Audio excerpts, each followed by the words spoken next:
नमस्ते साथीहरू, यहाँहरू सबैलाई हाम्रो channel how to do it in 5 मिनट्समा स्वागत छ। आज हामीले भिडियोमा देखे जस्तै डबल रोल भिडियो कसरी बनाउने बारे सिम्पल स्टेप्सहरुमा जानकारी गराउनेछौँ। यस्तो भिडियो बनाउनको लागि हामीलाई सुरुमा दुईटा क्लिपहरु खिच्नुपर्ने हुन्छ।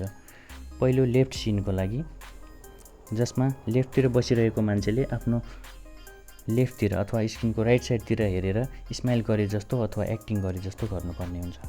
त्यस्तै अर्को राइट सिन अथवा हाम्रो स्क्रिनको राइट साइडतिरको सिन खिच्दाखेरि स्क्रिनको मान्छेले आफ्नो राइट साइडतिर अथवा स्क्रिनको लेफ्ट साइडतिर हेरेर एक्टिङ गरेको जस्तो गर्नुपर्ने हुन्छ।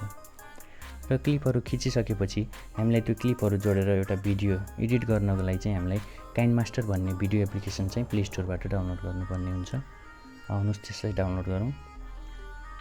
र भिडियो बनाउँदा हजुरहरूले के कुरा ध्यान दिनुपर्छ भन्दाखेरि दुईटै क्लिपहरु जुन हामीले बनायौं त्यो चाहिँ बराबर लेन्थको हुनुपर्ने हुन्छ।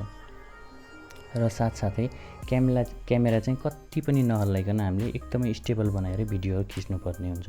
क्यामेरा थोरै मात्रै पनि हल्लियो भने चाहिँ भिडियो बिग्रिन्छ। त्यो भएर एकदमै स्टेबल भएर चाहिँ हामीले दुवै क्लिप खिच्नुपर्ने हुन्छ। एप्लिकेसन इन्स्टल भइसक्यो, त्यसलाई ओपन गरौँ। त्यसपछि क्रिएट न्यू भन्ने अप्सनमा क्लिक गरेपछि हामीले भिडियोको नेम दिन सक्छौं। त्यसपछि क्रिएट थिचेपछि हाम्रो ग्यालेरी लोड हुन्छ। त्यसबाट हामीले खिचेको फर्स्ट भिडियो अर्थात् लेफ्ट सिन सिलेक्ट गर्नु होला। त्यो हाम्रो टाइमलाइनमा लोड हुन्छ।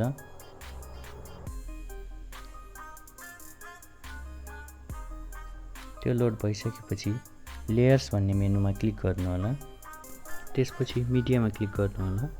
त्यसपछि हाम्रो फेरि ग्यालेरी नै लोड हुन्छ। त्यसबाट हामीले बनाएको सेकेन्ड क्लिप चाहिँ लोड गर्नु होला। यसरी एड भएको सेकेन्ड भिडियोलाई हामीले फर्स्ट भिडियोको ठ्याक्कै मुनि राख्नुपर्ने हुन्छ। त्यो राख्नको लागि हामीले भिडियोमा क्लिक गरिराख्ने, त्यसपछि त्यसलाई ड्र्याग गर्न मिल्छ। ड्र्याग गरेर पहिलो भिडियोको ठ्याक्कै मुनि राख्नु होला। र दुवै भिडियो बराबर लेन्थको हुनुपर्छ भन्ने मैले भनेको थिएँ। अहिले हाम्रो पहिलो भिडियो चाहिँ थोरै लामो छ, त्यसलाई घटाउनको लागि भिडियोमा क्लिक गरौँ। त्यसपछि त्यसलाई ड्र्याग गरेर सानो बनाउन मिल्छ। त्यो सानो बनाएपछि फेरि सेकेन्ड भिडियोमा थिचौँ।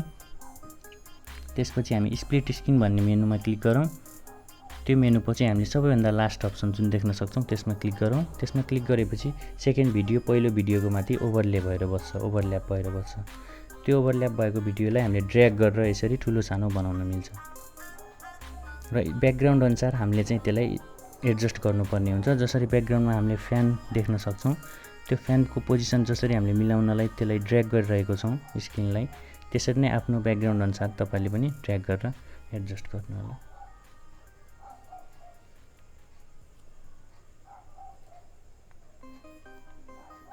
यसरी भिडियोको पोजिसन मिलिसकेपछि एकचोटी प्रिभ्यू गर्नुपर्ने हुन्छ। प्रिभ्यू गर्नलाई प्ले आइकनमा थिच्नु होला। भिडियोको टाइमलाइनलाई स्क्रोल गरेर सुरुदेखि नै सबै भिडियो हेर्नु होला। र प्रिभ्यू गर्दाखेरि सबै ठिक छ जस्तो लाग्यो भने हामीले बनेको भिडियोलाई एक्सपोर्ट पनि गर्न मिल्छ। एक्सपोर्ट गर्नलाई टप राइट कर्नरमा हामीले एक्सपोर्टको आइकन देख्न सक्छौं।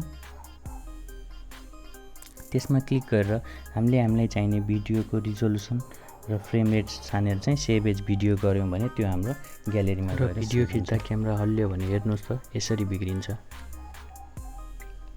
र मैले अघि भने जस्तै भिडियो थोरै पनि हल्लियो क्यामेरा पनि हाम्रो यसरी भिडियो बिग्रिन्छ। हेर्नुस् त स्क्रिनमा। र अब हामीले बनाएको भिडियो हेरौँ है त। हेर्न सक्नुहुन्छ ठ्याक्कै डबल रोल जस्तो देखिएको छ भिडियोमा। भिडियो मन परेमा लाइक, शेयर र कमेन्ट गरिदिनु होला र हाम्रो च्यानललाई पनि सब्स्क्राइब गरिदिनु होला। धन्यवाद।